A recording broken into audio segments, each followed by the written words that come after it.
Well, the battle lines are drawn over whether BC has the right to approve the Site C dam. But meanwhile, back at the ranch, contracts are being issued and the project is pressing ahead. Joining us with the lay of the land, so to speak, is Joe Foy, National Campaign Director for the Western Canada Wilderness Committee. Good morning, Joe. Good morning, Pamela. Thanks for being on the show. Well, thanks for having me. Where do we stand on this project? Well, where we stand on the project is the opposition of the local landowners and particularly the First Nations people in whose territory this is landing has been getting stronger. People have been coming together and well organized. There are now 7 court cases launched against the Site C dam. Mm-hmm. On the other side, the provincial government, as far as we can tell, have now let 2 contracts, one to build the workers' housing facilities. We were told when completed would be well from 1,600 to 2,200 workers when completed, and they've just let a contract to begin clearing the south land forests on the south bank of the Peace River, and Energy Minister Bill Bennett says that all this work could commence starting in the summer. And we have West Moberly Chief Roland Wilson saying that if they start pushing dirt around, they're going to go for an injunction to get that stopped. Mm-hmm. Well, he's got concerns about the fish as well. Yes, real sad story when you see it up close and personal. West Moberly Chief Roland Wilson was on the lawn of the legislature recently with 200 pounds of bull trout, very large fish. Somebody from the South Coast saw those fish, you'd almost think they were salmon. His people have been fishing those for generations. They have tons of almost look like family photos of youth and elders going there to fish these fish at cultural youth camps. And even though the fish are 70 kilometers up 2 major river systems away from the reservoir, the West Moberly recently had the fish tested and have found that they are so polluted with mercury from the reservoir, one would presume that they cannot be eaten. The terrible thing is the people have been eating them. Neither the province nor the federal government has warned them about these fish. They have to do the study themselves. And so it's one more impact that the previous dams have had on the right for these people who are members of the Treaty 8 First Nations to exist in their own country. Joe, how much land is going to be logged?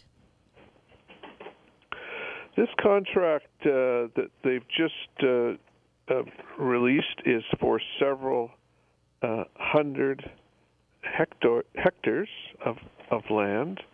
In the end, Site C proposes to put underwater 6,500 hectares, and also in the area that would be at risk of caving in.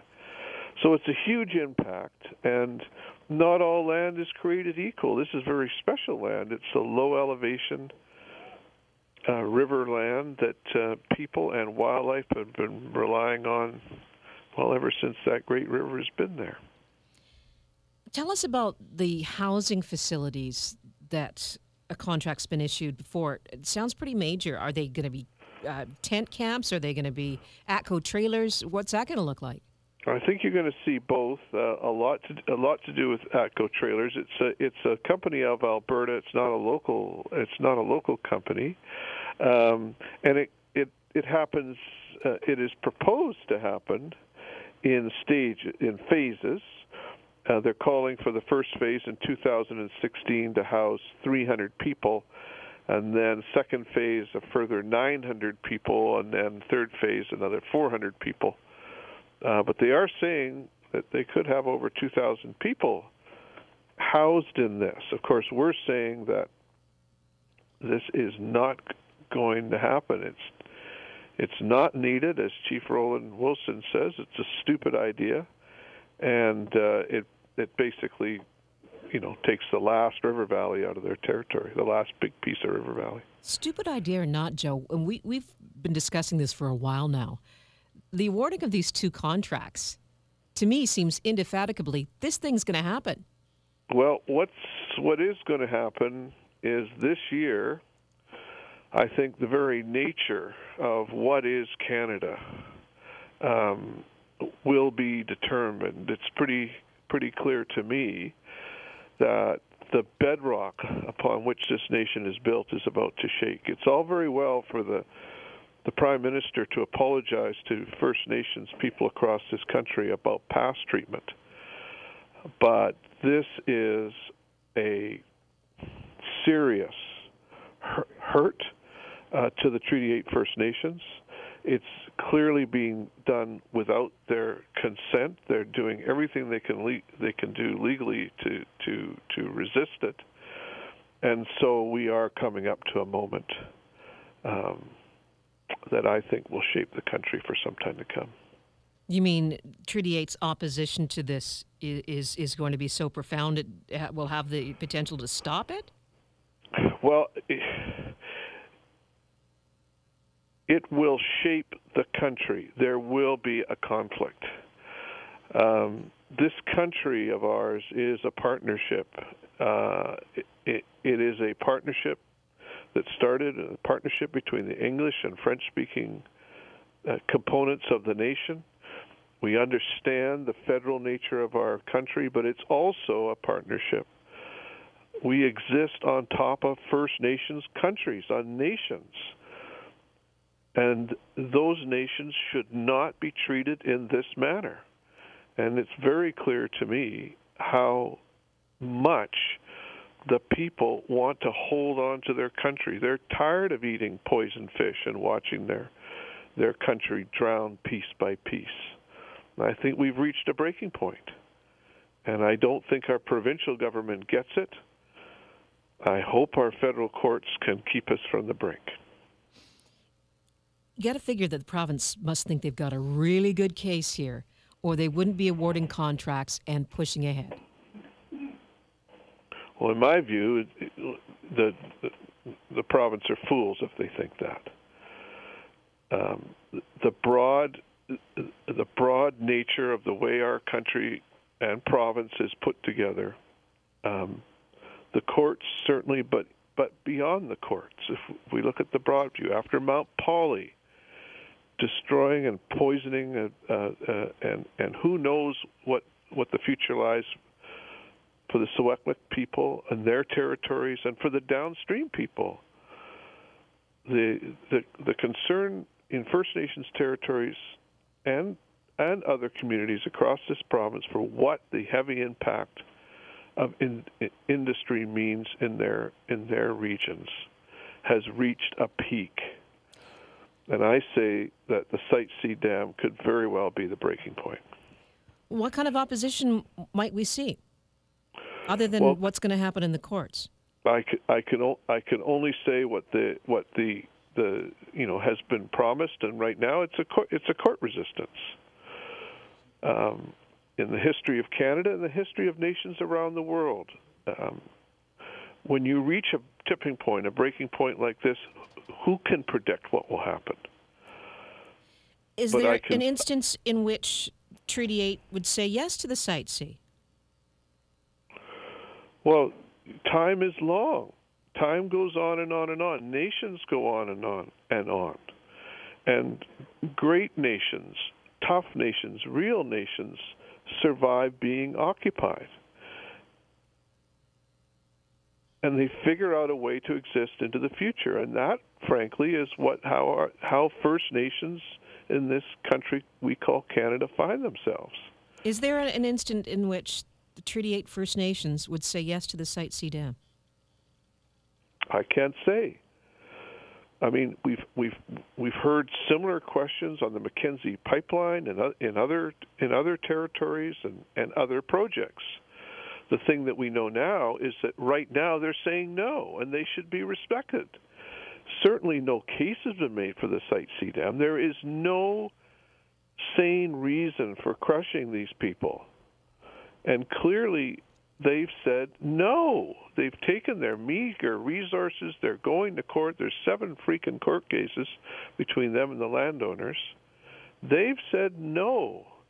And, you know, rather than beating them up over that, the government needs to step back. There is no need for this dam and no need to do this amount of hurt.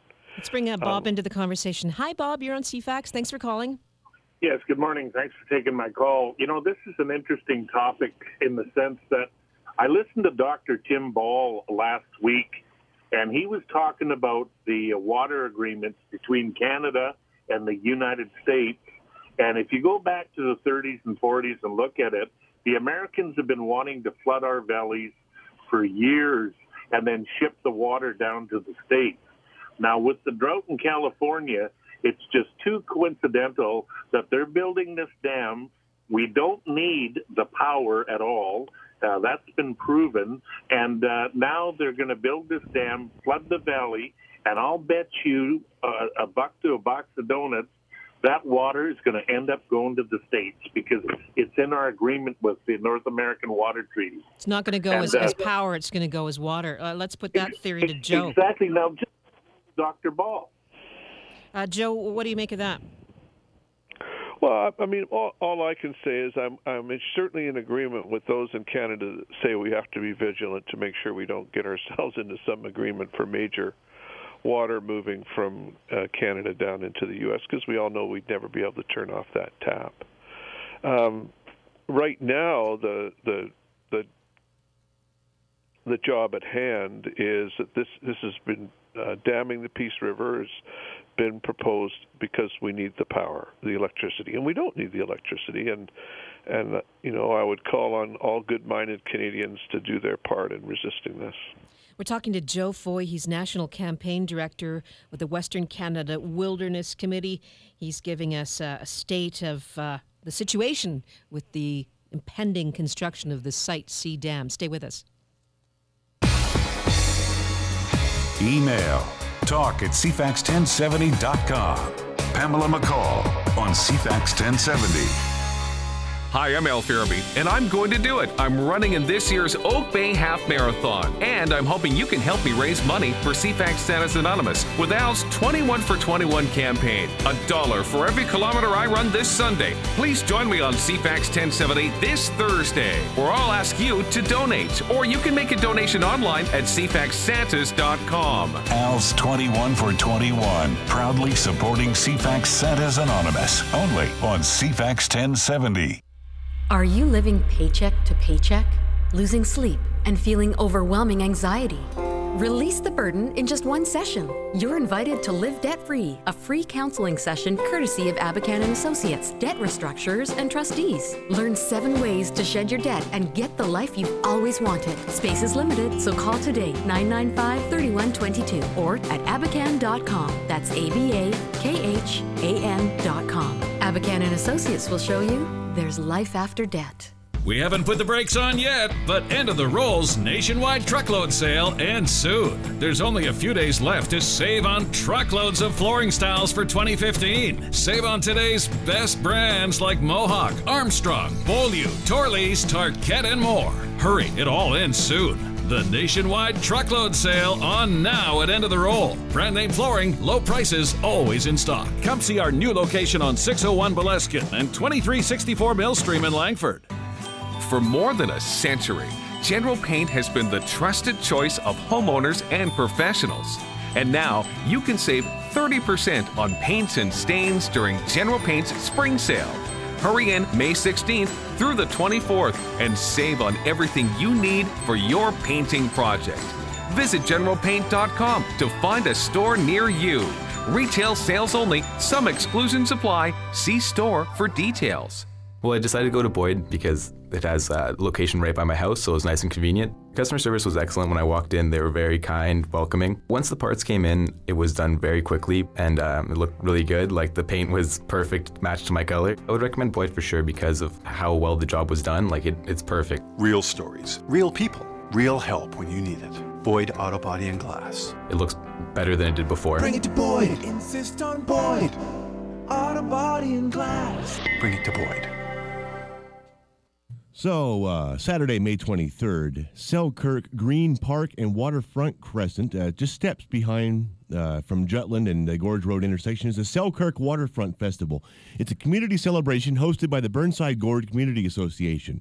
Highlights of this include a giant swing ride, fun inflatables, face painting, the International Food Court featuring tastes from around the world, and unique items for sale in the Artisan Craft Market. You can find more information on this on our website, cfax1070.com. I'm Al Farabee with the latest from CFAX Santa's Anonymous, the official charity of the Oak Bay Half Marathon, May 24th.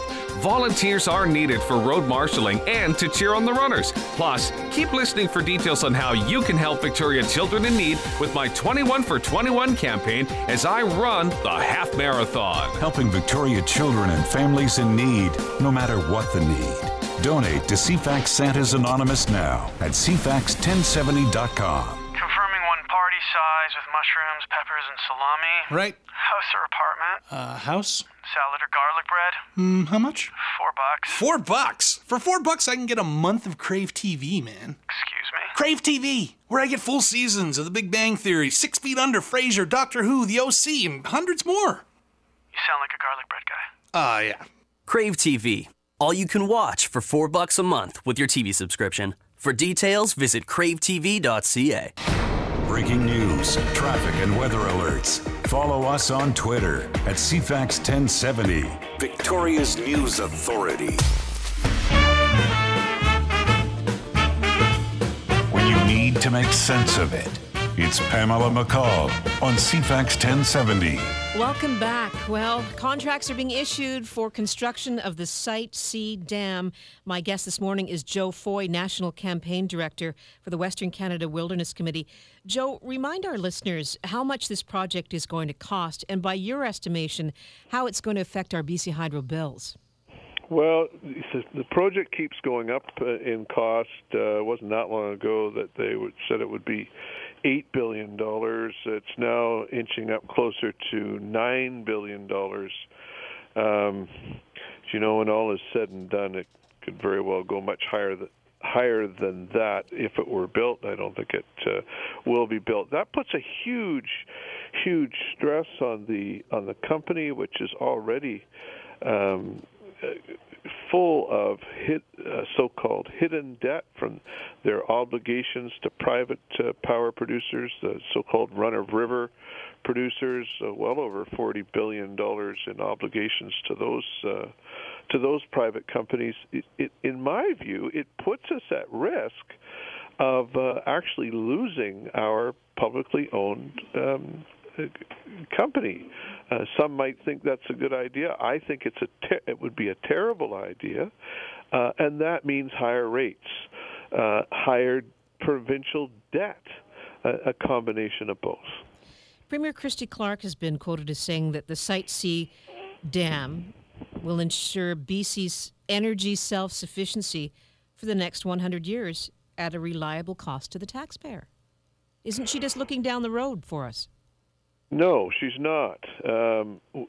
We've already got more power than we can use. We have a treaty called the Columbia River Treaty with the Americans where we're entitled to take a Site C amount of electrical power from the Americans because of our dams on the Columbia. We don't take it. We take it as money because we don't need the electricity. It would make far more sense that if we ever needed more power to build smaller projects, to consider smaller projects. The provincial government has prevented BC Hydro from considering that. They forced them into this giant project. And what it means is that for generations of us, we would be forced to hand over this power to who knows who. but it would be at far less than what it costs to produce. So we'd be subsidizing some mine someplace, some tar sands facility. Who knows? Who would ever take it at bargain basement prices? It's a terrible, terrible idea. Let's bring Mehdi into the conversation. Hi, Mehdi. You're on CFAX. Good morning. I think First Nation will do their job. So it's the real issue is what are we going to do? The settlers that came here, and what is our obligation? Not only to First Nation, but to our future generation. We are seeing right now, for example, more than $700 million the cost of the Northwest power plant. That is just a power line that was just for Red Crest mine. We are subsidizing this giant corporation. At the same time, the rate for the hydro that you and me are paying is much higher, almost 3 times higher than the rate that the mining company and big corporations are paying, because they have a heritage rate for them, kept the rate down. At the same time, you are asking us to pay $8 to $10 billion for this boondoggle that is only going to benefit the corporation. We should start talking and mobilizing people, talking to them about how corrupt our government is. We have to get rid of these guys and create a real democracy that the government work for people interest, not corporate interest. Thanks, Mehdi. Joe, I imagine that you would be on the same page as Mehdi. Well, you know what? Our provincial government boggles the mind. That Northwest power line that Mehdi talks about is a massive subsidy to mines like Red Chris. And let's not forget that, Red Chris is Imperial Metals, the same company that owns the mine at Mount Polley whose tailings dam blew and did all that ruination. The same company that, even though the findings of the independent committee that looked at that dam have said there should not be new tailings ponds in the province, that's what Red Chris is, big tailings pond. And we're subsidizing that.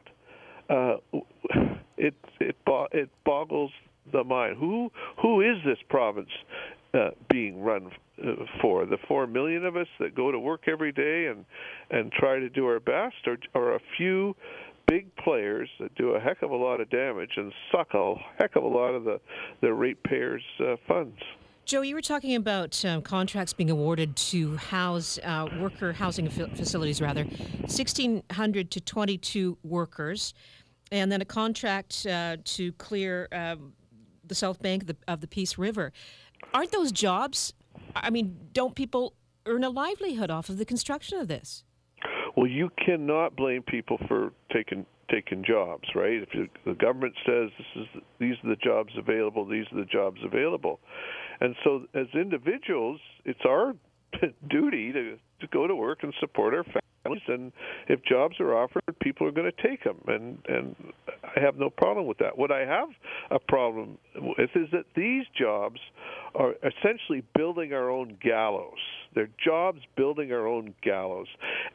And what do I mean by that? Well, they ruin our honor as a nation. How could we do this to the Peace Valley farmers? How could we do this to the Treaty 8 First Nations? These jobs building this thing that does so much harm. And then how could we do this to our own fiscal house?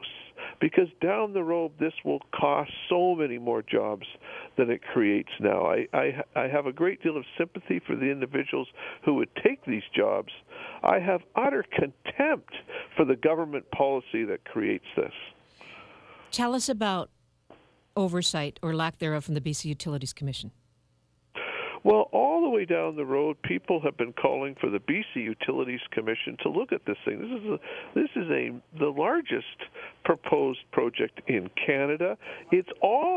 Every bit of it is on the public dime. The BC Utilities Commission's job is to look at projects like this and tell us if it makes sense. I say it's an insane project, makes no sense, And what has the provincial government done? It's prevented the BC Utilities Commission from looking at it. The biggest, dodgiest project ever, and our provincial government expects us to go blind on it.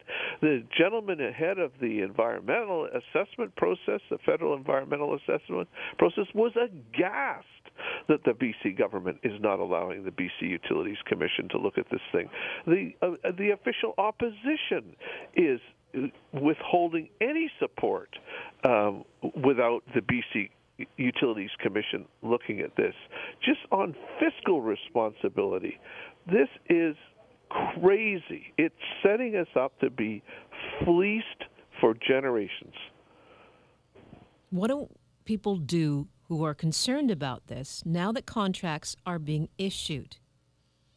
Well, one of the things that, I was just at an event that we put on in Vancouver. There was another in Victoria where, people are donating to the Treaty 8 First Nations court case. They're sending, they're writing checks and sending it into the Treaty 8 legal defense. Right. Well, we've got a long way to go on this one, and I really appreciate you being with us as developments occur, and I can hear the frustration in your voice.